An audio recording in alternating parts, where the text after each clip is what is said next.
around 1970 or so, Prabhupada sent him to Karachi, the business district of Pakistan.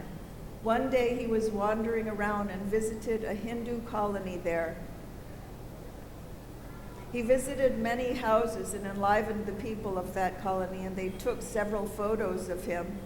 After he left Karachi, those photos were distributed to all the people of the colony, and those people put the photos of Brahmananda Maharaj on their house altars and started worshiping him as their guru. Actually, in those days, no guru would dare to go to Pakistan. Years later, when I went to Karachi, I saw that to this day he was being worshipped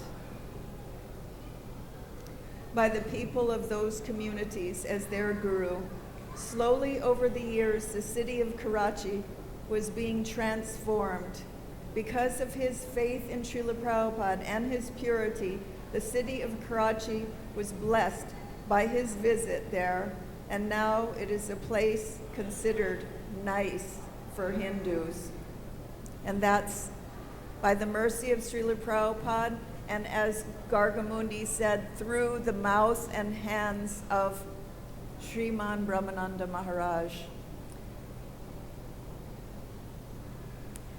The first time that I personally met Brahmananda, he was coming through, it was 1970, he was coming through Hawaii to go to Japan to organize, to do the negotiations with Dai Nippon.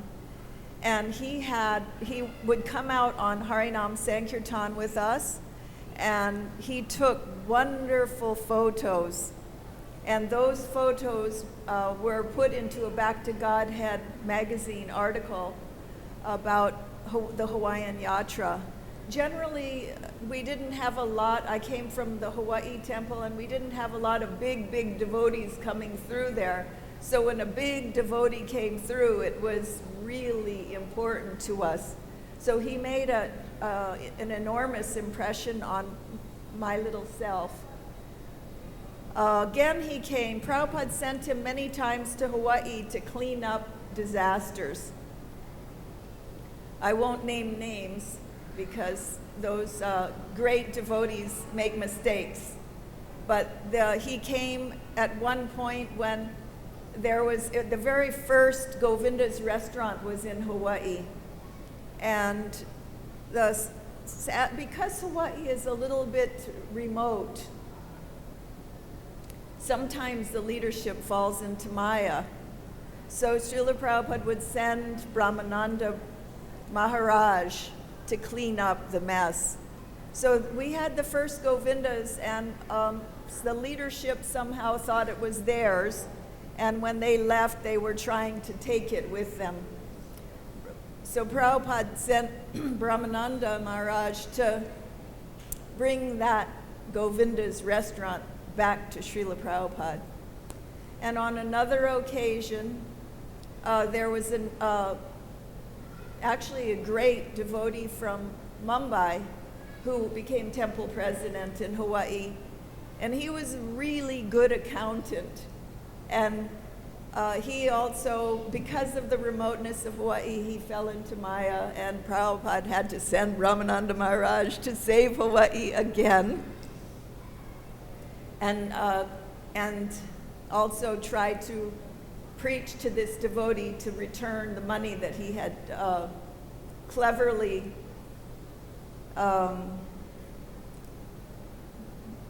in some accounting way made off with $50,000, which was a huge amount of money at that time. When Gargamuni says $19,000, you might as well say $200,000 today. It's in those days, $19,000 or $50,000 was like $1 million. It was 8 rupees, 6 rupees to the dollar. You have to understand and we were wearing we had 2 saris and 2 different color shoes. We were poor. So if somebody made off with $50,000 or were trying to cheat us out of $19,000, It was a big deal. It was a very big deal. And this was Guru's money. And we always heard, to take Guru's money, it's bad money. So Brahmananda over and over again was sent to Hawaii. That was my experience of him coming to save the Hawaiian Yatra over and over, and that was the place that I had come from. So it meant a lot to me to see how Prabhupada trusted him and sent him in to adjust things properly. There's also one story, it was at Kurukshetra, that I hear from Shruta Kirti.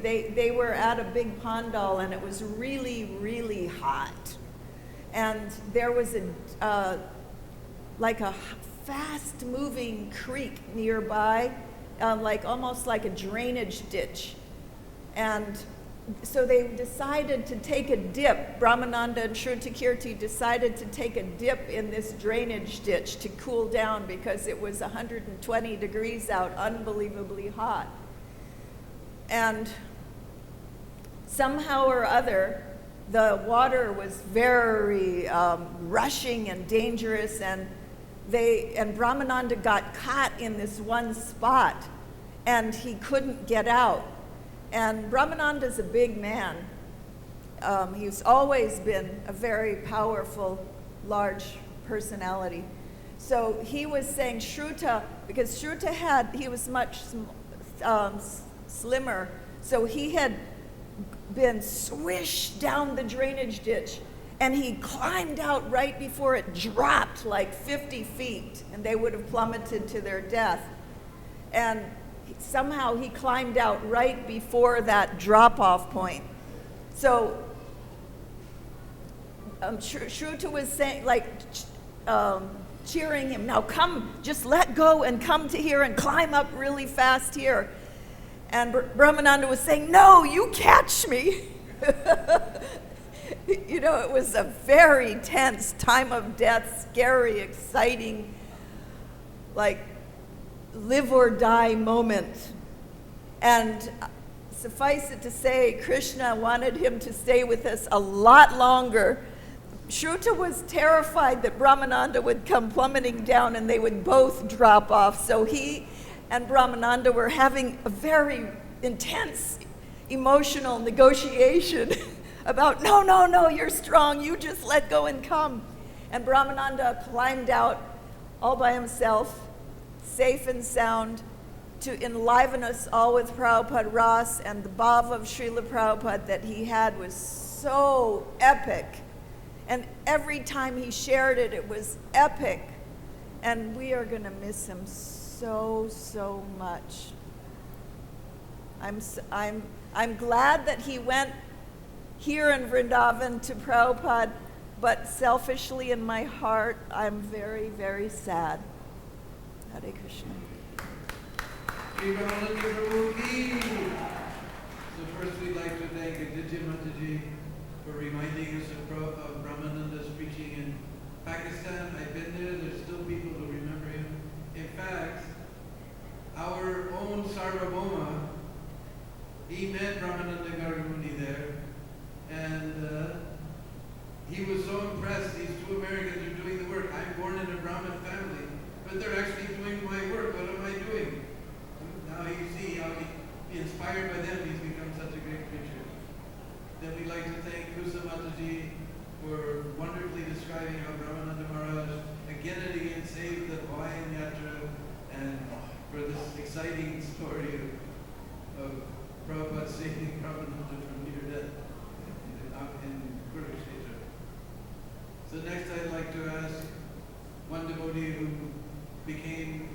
met Gargamuni in 1968 in Seattle and became a devotee, and I'd like to ask His Grace Gopal Prabhu to offer his Shraddhanjali to Brahmananda Prabhu.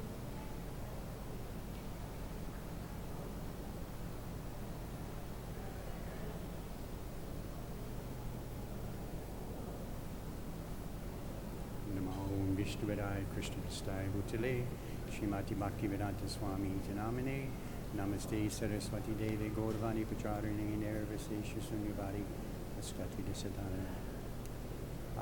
Just one correction.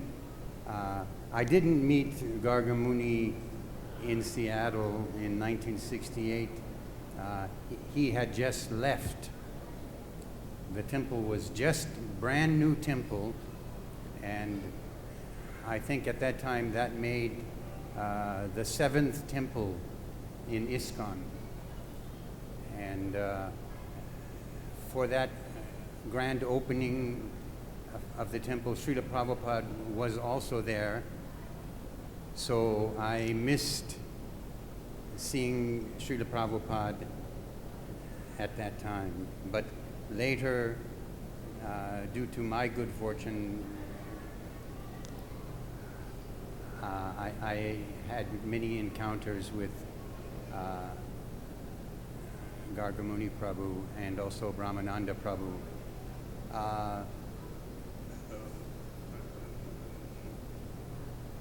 One encounter I'd like to express with an association with Brahmananda was in 1970. We all know that Srila Prabhupada had selected 13 of his disciples to travel with him to India. So for me, when I heard that this was going to take place, I was, envious of those devotees who were going to be chosen. And at the same time, there were rumors that Prabhupada was going to leave America and not come back. And all of us being relatively new devotees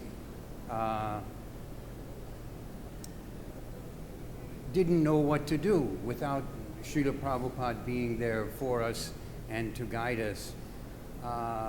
But my thought was that whatever circumstances may arise, we must carry on Srila Prabhupada's mission. So myself and one other devotee and his wife, we went to Chicago, and we opened the first temple in Chicago.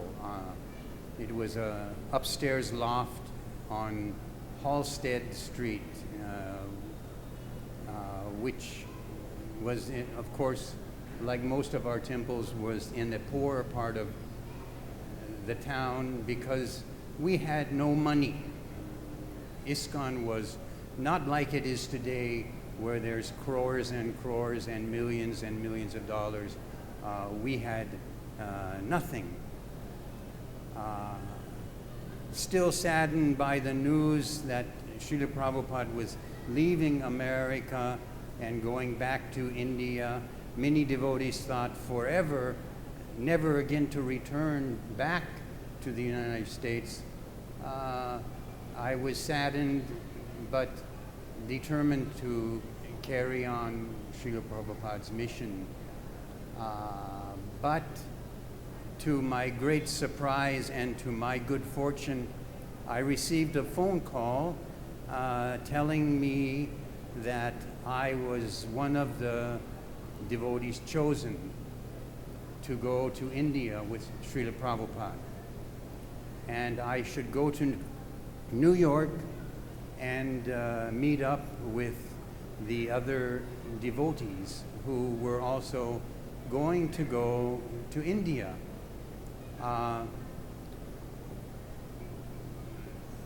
It was, for me, going to New York. At that time, they were in Brooklyn.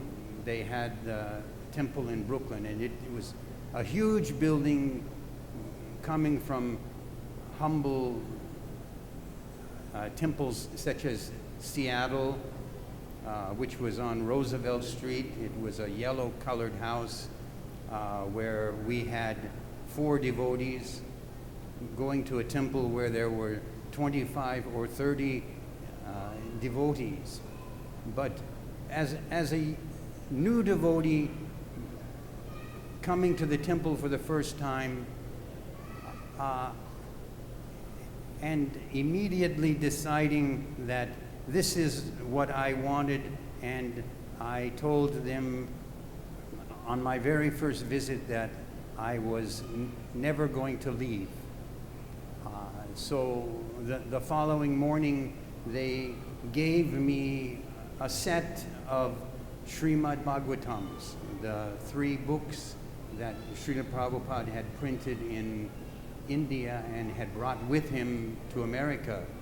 So at this time, these were the only books that we had. And as Gargamuni Prabhu had said, that work in New York was going on, and very soon after that, we got our first Srimad Bhagavad Gita, the Macmillan blue copy that he showed you. This, for me, made things so much clearer, because being such a neophyte, the Srimad Bhagavatam was very, very intense, and the information was so advanced. But as we know, the Srimad Bhagavad Gita is the ABCs of Krishna consciousness.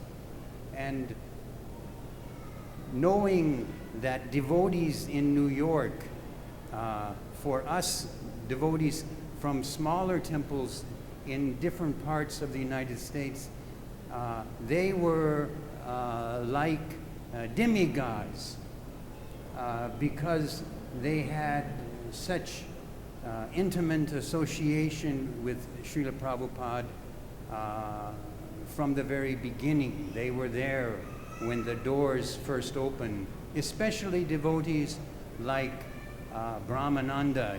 He was a household name. Everybody would always talk about the exploits of what he did and how he worked and how he gave his income and how he served Srila Prabhupada. And Gargamuni Prabhu acquired the pseudonym of Gargamuni because he was so expert in taking care of finances for Srila Prabhupada.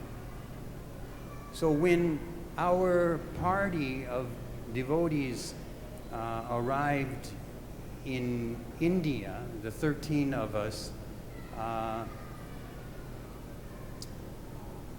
we started doing programs and getting invitations to travel to different parts of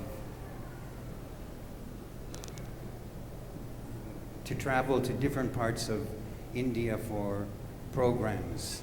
And slowly, more and more devotees from America came to India to join up with this party because they wanted to be with Srila Prabhupada. And they wanted to be part of this because they were seeing pictures and hearing stories of how, as in other countries, people would spit on us or choose to fight with us on the streets, seeing us dressed like this. Here in India, we were treated with great respect, and what we had to say, people were very keen to hear. So the numbers began to swell, and more devotees came, and finally Srila Prabhupada gave a mandate that no more devotees should come to India, because all of the good men, the senior devotees, were leaving America or Europe and coming to be with Srila Prabhupada in India. In 1970, for me, that was a monumental year, because so many things in my life changed. In one program we went to, which was at the Kumbh Mela, the very first Kumbh Mela festival that the devotees attended, Srila Prabhupada was sitting and giving class and talking with the assembled devotees like we are here today. And he was reading a letter that he had received from Bali Mardan. So Bali Mardan at that time had been the GBC for East, the Far East, including Australia and Japan and countries such as that. And he at that time had passed in Singapore and wrote to Prabhupada that Singapore would be a good place to start Krishna consciousness. So when Prabhupada read this, he put the letter down and he said, "So, who will go?" And for me, thinking myself such a junior devotee. So then, if someone had joined 2 months before you, they were senior. They were a senior devotee. So I was waiting and looking at the senior devotees in that assembly, and nobody was volunteering. And I thought, how can someone not immediately respond to their spiritual master's request? So I raised my hand and said, "Srila Prabhupada, I'll go." And Prabhupada smiled and said, "Very good.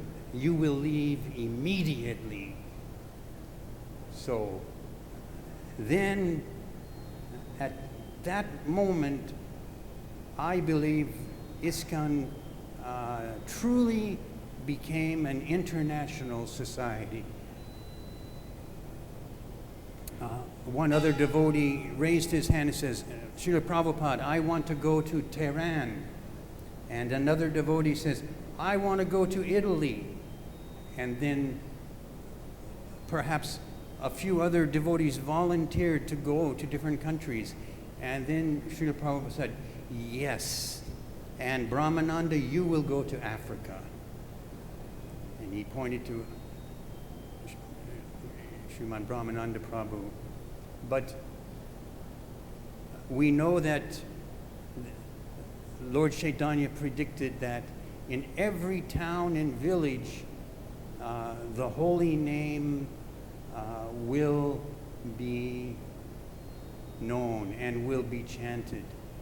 And we know how humble Srila Prabhupada's beginnings were, and that same humility and humbleness, all of those young men who volunteered to go to different countries had that as their fuel to give them the courage to go. We were not provided with money. First, we had to collect our transportation fees sometimes the devotees even hitchhiked from one country to another country. Myself also included, had to hitchhike many times to get from A to B. And we had no facilities. All we had with us at those times were first our love for Srila Prabhupada and our determination to in some way do something that we could help him with his mission, because it would be impossible for one man to travel to every country, so he depended on us. And like myself, Brahmananda packed his bag and went to Africa. Africa's a very large continent with many, many, many countries within that continent.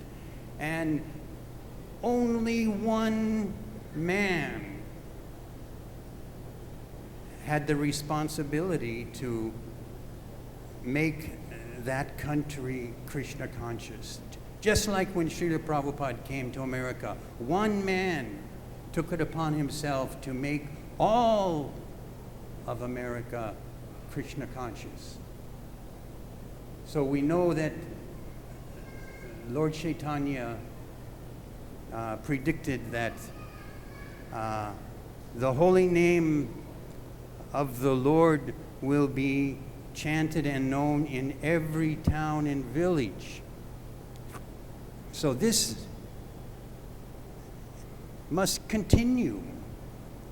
So this responsibility now falls upon the shoulders of you younger devotees.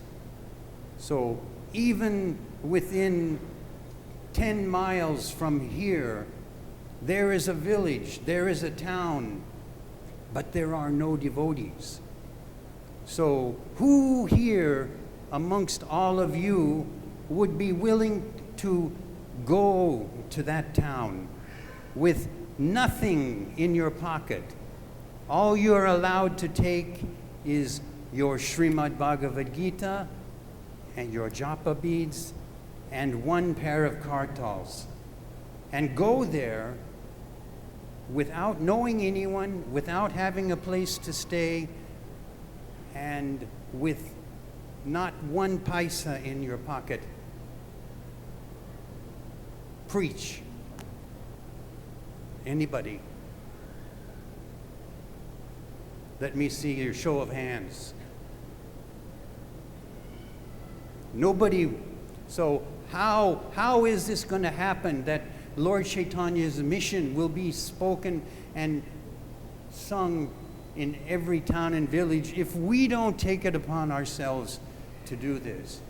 So founders, great devotees like Brahmananda Prabhu, like Gargamuni Prabhu, so many others,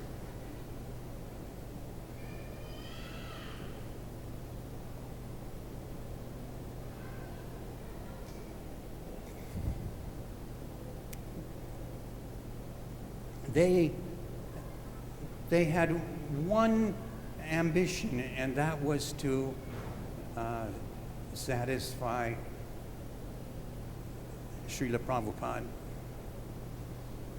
So we can see now that in Africa there are so many countries, but there are so many temples. I was sent to Singapore and Malaysia. Malaysia is a country that is 50% Muslim, and it's against the law to preach to Muslims, but today they have 25 temples in Malaysia. So I'd like to see some of you young brahmacharis or grihastras to step up and take this responsibility on your shoulders. Don't worry if you have to sleep like the 6 Goswamis did when they came to Vrindavan under the trees. Krishna and Srila Prabhupada will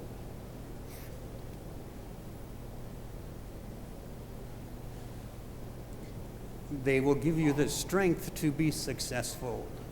And just very fortunate to have, for me,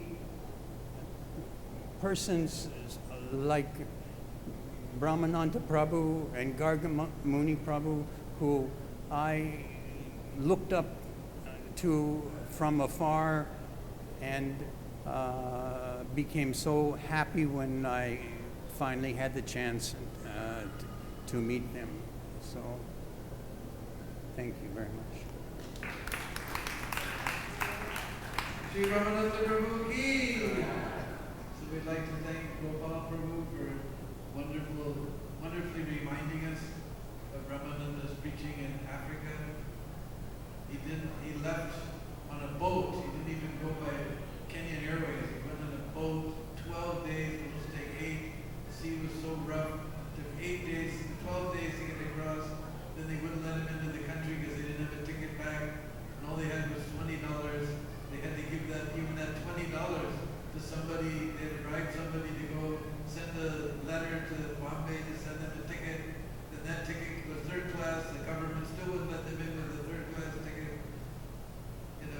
Somehow then people began to know that there's these foreigner Hare Krishnas on the boat. And somehow, I can't remember exactly the details, they finally managed to let them in the country. Nowhere to go, not a penny in their pocket. Still eventually they were staying in the wealthiest people's houses in Kenya, and they preached to the wealthiest people and spread Krishna consciousness throughout Africa. Brahmananda Prabhu ki. So we have another very, very old God sister, another Hawaiian, who couldn't be here, but Vindadasi has sent her offering, so I'll read that offering to Brahmananda Prabhu.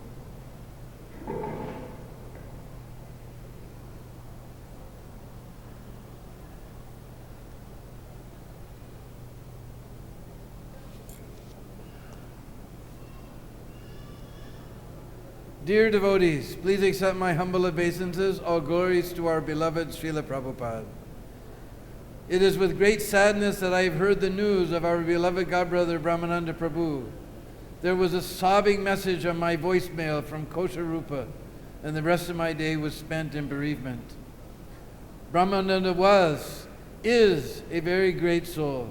He loves Srila Prabhupada dearly. He never wanted to usurp his position. He never felt he was an ideal disciple, but his love, his heartfelt love for Srila Prabhupada was most selfless and unambitious. He never had personal ambitions to be this or that. He just wanted to serve Srila Prabhupada, to assist him in whatever way possible, and also to protect him from harm. Amazingly, just yesterday I stumbled upon an older BTG article that Brahmananda had written, praising the prayers of Queen Kunti. In the past couple of days, I have just begun reading his book, Swamiji, and relishing those memories of early New York 26th 2nd Avenue. It was such a special time. My dear friend and god sister Kusha Devi sent me Brahmananda's book, Swamiji, but I hadn't had time to really look at it until yesterday. Then when I opened it, I saw that Brahmananda had written me a note on the first page. In big scrawling Brahmananda script, it said, "For Govindadasi, where is your book?" What a surprise. And then this news of his demise. A Brahmin lady friend once told me that when a person dies, the soul remembers all the persons they knew and loved, and sometimes even come to bid them farewell. I would like to think that it is true, for I love Brahmananda the most of all my godbrothers, and I still do. His mood of love for our Swamiji was very, very special, and I also felt a similar mood. He shared a common feeling of love for Srila Prabhupada, and that I am unable to adequately describe.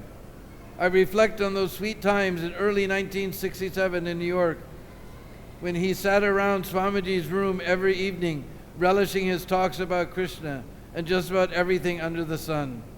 I recall the times when Swamiji held up the world globe in his hands and turning it slowly said confidently, Brahmananda, you will go to Russia. Gaur Sundar, you will go to Japan. Rai Rama, you will go to England. Our Swamiji had big plans, and our dear Brahmananda was one of those beloved disciples who helped fulfill those plans. Brahmananda and I shared a similar vision. That is, Swamiji's room was the whole world, and he was all the people. He was our everything. There was never a thought of personal ambition, power, or position. None of that existed. It was simply not in the realm, the spiritual realm, that we knew as the early days of Swamiji's ISKCON. We will miss him. For me, Vrindavan will not be the same. Just going to visit the brother was always a big must on every visit. Just to sit and reminisce about Srila Prabhupada and hear those wonderful stories. I always felt Srila Prabhupada's presence right there in the room. Poor Gargamuni, he must be devastated. But I also know that in some of my last visits with him, Brahmananda's mood was one of anxiously waiting to be with Srila Prabhupada and to serve him wherever he was. That separation was becoming more and more painful. Brahmananda missed him and just wanted to be with him again. Brahmananda was indeed one of a kind devotee. His surrendering unconditional love for Srila Prabhupada was exemplary. There is no need of empty praise here. He was truly a soul dedicated to his spiritual master, Srila Prabhupada, and one who had zero desire for personal name, fame, and fortune, and all the baggage that comes with it. His only thought was how to please Srila Prabhupada, and that sunshine smile was his coveted reward. He was satisfied with that, as he knew the true value of pleasing the Acharya, and he knew how to do it. His mood was one with Srila Prabhupada's. He wanted to share Krishna consciousness with everyone, to make it available to every soul, and not to make it a business to gain money or fame. Though he and his brother Gargamuni were naturally talented in business, he chose Srila Prabhupada's mood of scattering the seeds of Krishna consciousness worldwide. When the American division was charging $600 for a database of Prabhupada's teaching, Brahmananda was charging $20 with only $3 or $4 profit margin to keep his little business running. Brahmananda told me at that time, Prabhupada would never want this. So much money they're charging. The Russian devotees, the South American devotees, they can't afford this. I just want to make it available for them. You know how much concern Prabhupada had for Russia from the very beginning. I know Srila Prabhupada would want this. That's why I'm doing it. True to his commitment to Srila Prabhupada, he continued to make the teachings available and affordable to everyone, even when the American BBT sued him, and even when he was banned from entering Vrindavan's Krishna Balaram Mandir, the temple of his beloved spiritual master.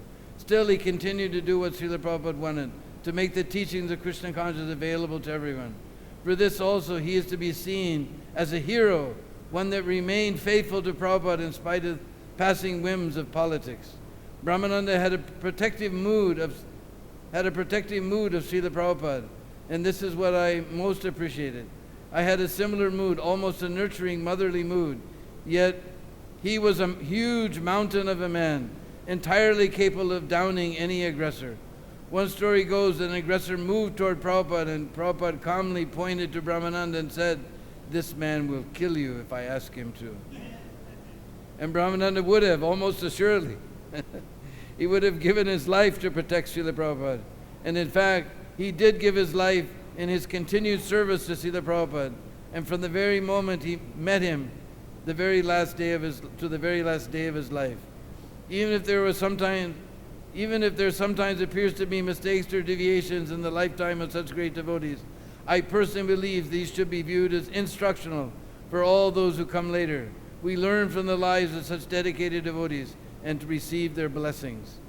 From his newly published book, Swamiji, I now coming to learn more about Brahmananda's pre-Prabhupada history, and it is giving me ever greater appreciation for him. He was definitely one of those selected souls sent to help Srila Prabhupada. Srila Prabhupada used to say to us back in 1967 and 68, "My Guru Maharaj has sent you all to help me." Indeed, these early devotees must have had previous relations with Srila Prabhupada, for as soon as we met him, practically all of us, we knew he was the person we had been waiting for all our lives. Though we were very young, we were hungry for truth, and it seems that like eons that we had been waiting for him. So we just jumped right in and began to love him and serve him any way we could. We loved him immediately. There was no question in Brahmananda's mind that Srila Prabhupada was his eternal guru. For most of the other earlier devotees felt the same way. We knew from the moment we met him, and even though there were ups and downs due to the struggles within the material world and modes of nature, throughout it all, we never quit knowing this. We always knew Srila Prabhupada is our Sat Guru and our eternal Acharya. Recently I heard one leader quoted as saying, those early disciples of Srila Prabhupada, they were drug-crazed hippies. How wrong, how offensive to both Srila Prabhupada as well as the dedicated disciples. This person probably doesn't know because he wasn't there. He came sometime later and does not really understand. There were, of course, hippies in the 60s, for certain, but the core group of devotees who came to Srila Prabhupada early on could be better described as seekers, spiritual seekers. They grew up in the 50s in post-war America in a time of peacetime affluence. Every American home had amenities that were unknown in third world countries. Things like piped-in hot and cold running water, indoor bathrooms, electric stoves, heaters, fancy kitchens, television sets, cars. Most families had at least one car, usually two. Most of these youths were even gifted a car at high school graduation. Most had college degrees and jobs available to them. Some even had master's degrees in teaching business, and most of them came from affluent families. In spite of this, they were dissatisfied with all the material world had to offer and were simply searching for the truth, for some deeper meaning of life, and for their actual place in the universe. They were frustrated with their modern education and materialistic society they grew up in. They were not satisfied with the comforts of life that came so easily to them simply by their birth in America. If one is a beggar, he has nothing to renounce. These youth were not beggars. They were not drug-crazed hippies. This is a misnomer. These young disciples were serious spiritual seekers, and Swamiji, later known as Srila Prabhupada, fulfilled the quest for truth and more. Some of them even traveled to Europe or India in search of the truth. Brahmananda traveled to India in search of his guru, sometime before ever meeting Swamiji in New York. Hayagriva, already a college professor, also went to India on such a search. Both met Swamiji in New York. This search for meaning was common to all of Prabhupada's early disciples. They were, as Srila Prabhupada used to say, sent by my Guru Maharaj to help me. This fact should always be remembered and should be wiped, and this drug-crazed hippie idea should be wiped from the memory of ISKCON. Srila Prabhupada dearly loved his early disciple as Brahmananda, as well as all the others. He sometimes spoke of the sweetness of these early days in New York. These early disciples, like Brahmananda, gave everything and took nothing. They gave their lives in support of their Swamiji's movement. There was not even the temptation of name and fame and money and position at that time. None of them was existent in the very beginning. None of that was existent in the very beginning.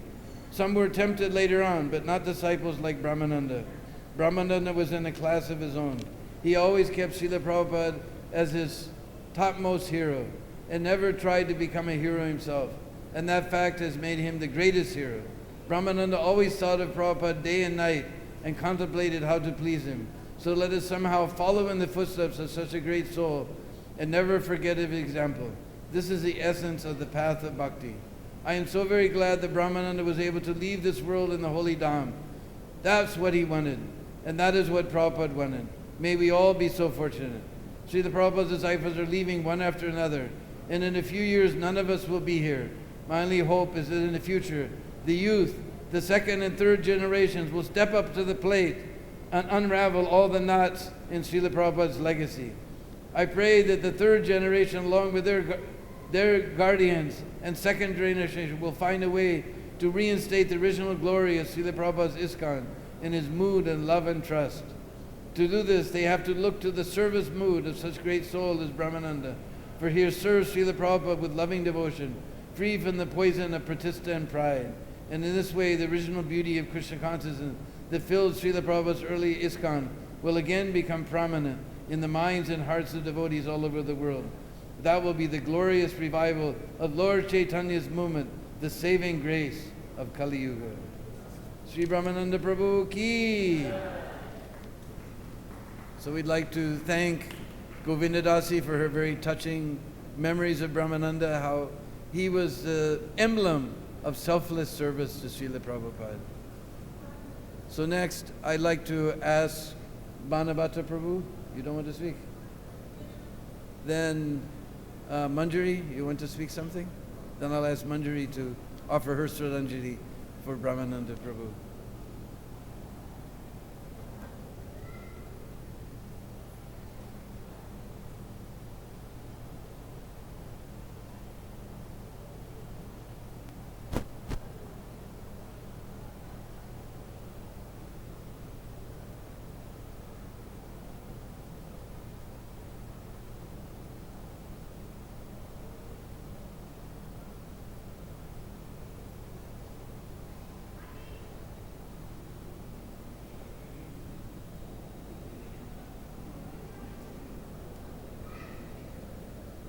Om Gyanatimirandasya Gyananjana Shalakaya Chakshuran Malitam Yena Tasmai Shri Gurave Namaha. I offer my respectful obeisances unto the lotus feet of my spiritual master, Srila A.C. Bhaktivedanta Swami Prabhupada. And I also offer my respectful obeisances unto the lotus feet of Sri Brahmananda Prabhu, who served Srila Prabhupada with his life and soul. It's been so wonderful to hear the different devotees, and Gopal Prabhu has spoken about surrender to his spiritual master, and how Brahmananda Prabhu exemplified this in his desire to please Srila Prabhupada. But there's one thing I was thinking of that Govinda Dasi touched upon, is that when Brahmananda Prabhu, it's like when Ramananda met Srila Prabhupada, he fell in love with Srila Prabhupada, and he surrendered everything. But the circumstances of that should be understood. I mean, we all have become devotees in a temple. Would you have joined ISKCON if there weren't a temple? You know, how many people would be here if there wasn't this Krishna Balaram Mandir? This is Srila Prabhupada's genius, that he's made all these temples. But those devotees who came to Srila Prabhupada in the beginning, when there was nothing, like Gargamuni Prabhu, they're so greatly fortunate, because like Govinda Dasi was saying in her offering, they gave up everything. But the only way that you can give up everything is if you have something to give up. So these devotees, they came from well-off families, and they gave up everything when they met Srila Prabhupada, because they fell in love with him.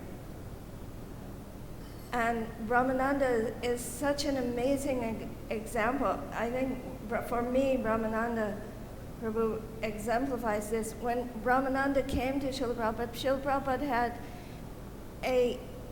like a poor little storefront in the worst section of town. It's like, one of those little shops that sell like little trinkets or something in Paharganj, or even a worse section. It was like that part of New York. And who would have been attracted to that? It was a bad area, and Prabhupada had no money. Prabhupada had nothing to offer except Krishna.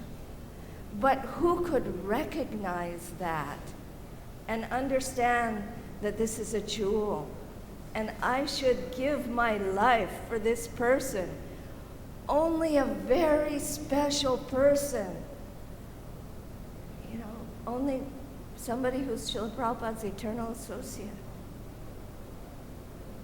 Brahmananda was able to recognize who Srila Prabhupada was. Not only recognize, but he surrendered everything to Prabhupada.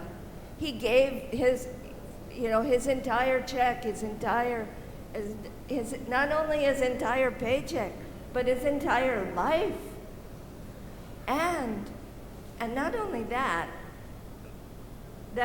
it's wonderful, and he was able to surrender, and it's wonderful to be able.